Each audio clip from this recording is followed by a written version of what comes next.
TestAutomatic plugin installation and configuration settings. Click on Manage App and write TestAutomatic. Once you find the plugin, click on Free Trial. User will be asked to generate the license.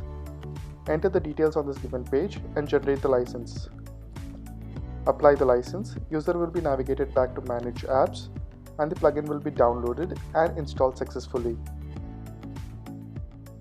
Now navigate to Web Automation. If the project isn't configured, user has to create a new project.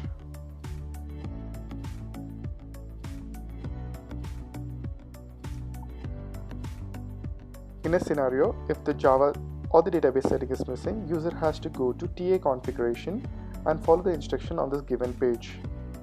Proceed with configuration. Test and save your Java home path. Enter all the details such as database hostname, the database port, the database username, the database password. Test your connection. Save your connection. Now navigate to Web Automation. Enter the URL and click on Automate Me. Your dynamic code and your test is generated. Update the details. Set a secure password. Your code is now dynamically updated. Click on Save to save your test case.